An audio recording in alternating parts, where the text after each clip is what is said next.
Hi, I'm Kevin Eikenberry, and I'm here to help you reach your potential as a leader and a human being. Welcome to Remarkable TV and the Remarkable Leadership Podcast. If you're watching on YouTube, make sure you hit that subscribe button so you don't miss any future episodes. Today I'm talking about how your viewpoint determines your outlook. Are you ready? Let's get started. Recently, I've been working on the draft of the manuscript for my next book, The Long Distance Team with Wayne Turmel. And we've had to do two things at the same time. We've had to think about the details and making sure we got commas right and spelling right and all that stuff, but also making sure that the overarching goal of the book is being reached, that we're reaching the outcomes we were after. So we need to be able to look at both the details and the big picture. And sometimes it's hard to switch between those things, right? And in doing that, I've been thinking about that idea that generally, as humans, we operate from one of two viewpoints. What we'll call the worm's eye view, that's the details, right? If I'm a worm crawling down along the ground, what do I see? Like everything in front of me looks really big, looks like a really big obstacle, and I'm navigating one blade of grass to the next. The worm's eye view versus the bird's eye view.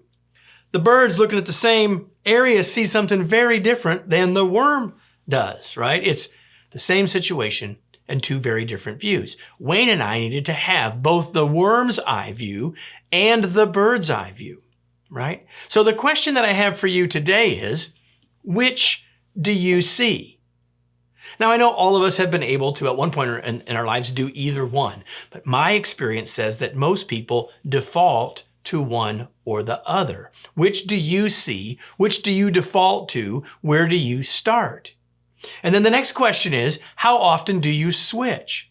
Now, when we're in the midst of one view or the other, it can be hard to lift our eyes or lower our gaze, but we need to be able to do both. We need to make sure we're switching, right? And so the question is, like, how often do you switch? Is it a natural part of what you do or not? And so my next urging to you is to make sure you switch.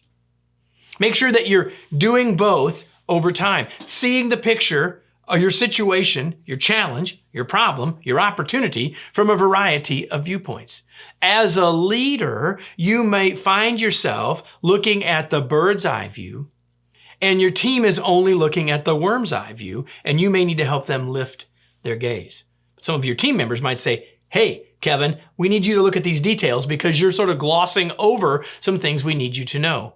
Helping each other think that through, navigating that as a team is a really important skill. So you can make it team or project language.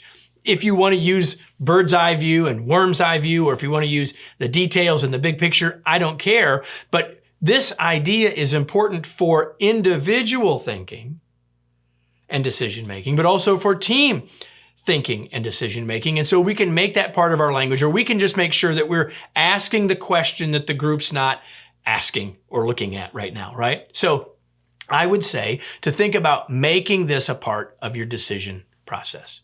Before you make a decision on anything, make sure you've looked at it from the worm's eye view and the bird's eye view. And if you do both, you got a chance of having better decisions, better outcomes. Why? Because you're looking at the situation from more than one perspective. Let me close with today's tweet. Your viewpoint determines your outlook. Make sure you are looking at the details and the big picture regularly. By doing both, you have a more complete picture of your world. Having a more complete picture of your world means thinking about things differently, but it also means getting new inputs. And I'd like to suggest to you humbly that you get a new input from me 5 days a week with what we call the daily email.